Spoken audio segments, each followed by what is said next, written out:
Hi అండి, అందరికీ నమస్తే. ఈ రోజైతే కమ్మని కొబ్బరి అన్నం అండి. ప్రతిసారి మనం సండే వస్తే చికెన్ బిర్యానీ కానీ, మటన్ బిర్యానీ కానీ, లేకపోతే పులావులు కానీ చేసుకుంటూ ఉంటాము.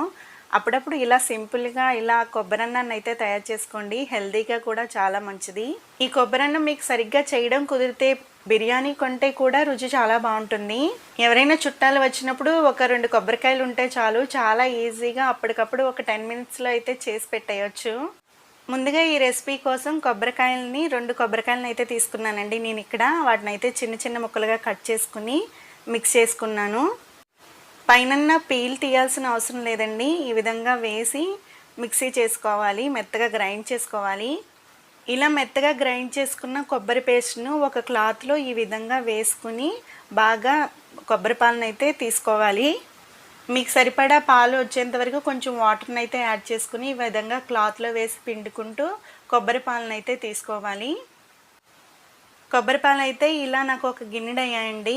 ఎన్ని గ్లాసులతో అయితే ఎన్ని గ్లాసులు అయ్యాయితే కొలుచుకుంటాను.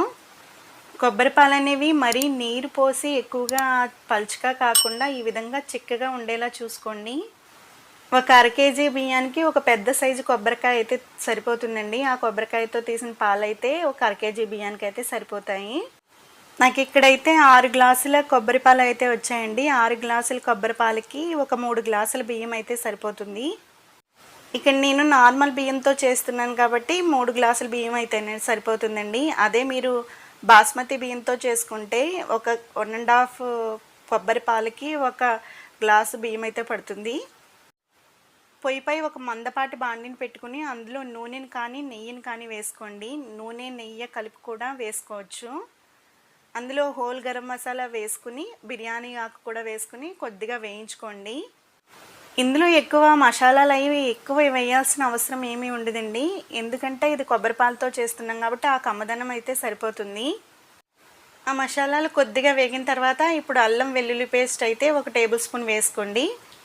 అల్లం వెల్లుల్లి పేస్ట్ కొద్దిగా పచ్చివాసన పోయేంత వరకు కొంచెం సేపు అయితే వేయించుకుంటే సరిపోతుంది. ఇందులో అసలు వెజిటేబుల్స్ కూడా అవసరం ఉండదండి. ఈ విధంగానే ప్లెయిన్ రైస్లో చేసుకున్న మనకు చేసుకునే చికెన్ కర్రీలోకి అది కూడా చాలా బాగుంటుంది. మీరు కావాలనుకుంటే ఇలా కొద్దిగా వెజిటేబుల్స్ని అయితే యాడ్ చేసుకోండి. కొంచెం కరివేపాకు, మీరు తినే స్పైసీకి సరిపడా పచ్చిమిర్చిని వేసి కొద్దిగా వేయించుకోండి. ఆ తర్వాత కొంచెం ఉల్లిపాయ, కొంచెం బంగాళదుంప ముక్కలు, కొంచెం క్యారెట్ ముక్కలు వేసి ఇలా కొద్దిగా వేయించుకోండి. నేనైతే విడిగా చేసినప్పుడు అయితే వెజిటేబుల్స్ ఏమీ వేయకుండా ప్లెయిన్గానే చేస్తానండి. ఇలా కొంత సమయం వేగిన తర్వాత ఇప్పుడు ముందుగా మనం తీసి పెట్టుకున్న కొబ్బరి పాలను అయితే వేసుకుని బాగా మరిగించుకోవాలి. ఇలా కొబ్బరి పాలు వేసి కొంచెం మరిగేటప్పుడు కొంచెం విరుగు చూపినట్టుగా అనిపిస్తుందండి, కానీ రైస్ వేసిన తర్వాత మొత్తం సెట్ అయిపోతుంది. ఇలా కొబ్బరి పాలు మరుగుతున్నప్పుడు ముందుగా 3 గ్లాసుల బియ్యం అని చెప్పాను కదండి. 3 గ్లాసుల బియ్యాన్ని శుభ్రంగా కడిగిన బియ్యాన్ని ఇందులో వేసేసుకోవాలి మరుగుతున్న కొబ్బరి పాలలో. ఇలా వేసుకున్న తర్వాత ఒకసారి అయితే బాగా కలుపుకుని మూత పెట్టుకుని మగ్గించుకోవాలి. మీరు కుక్కర్లో పెట్టుకున్నట్లయితే ఒక 2 విజిల్స్ అయితే సరిపోతాయండి, ఎక్కువ వేయించొద్దు. 2 విజిల్స్ వేయించుకున్న తర్వాత గ్యాస్ ఆఫ్ చేసుకోవాలి. మీరు నార్మల్గా చేసుకున్నట్లయితే మధ్యలో ఇలా కలుపుకుంటూ ఉడికించుకోవాలి రైస్ని. ఇలా ఉడికించేటప్పుడు మీకు తినాలనిపించేంత మంచి కమ్మటి వాసన వస్తుందండి, చాలా బాగుంటుంది.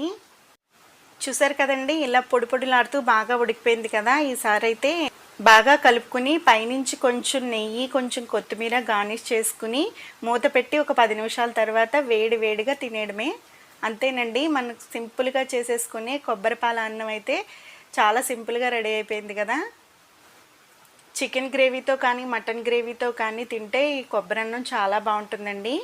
మనం ఎప్పుడైనా ఎక్కువ మసాలాలు తినకూడదు అన్నప్పుడు ఇలా సింపుల్గా కొబ్బరి పాలతో కొబ్బరి అన్నాన్ని అయితే చాలా సింపుల్గా చేసేసుకోవచ్చు. ఎప్పుడూ ఎక్కువగా మసాలాలు వేసి చేసే బిర్యానీలే కాకుండా ఇలా కూడా ట్రై చేసి చూడండి. హెల్తీగా కూడా చాలా మంచిది కదా. ఈ రెసిపీ మీకు నచ్చింది అనుకున్నాను. నచ్చితే తప్పకుండా లైక్ చేయండి. Thank you for watching.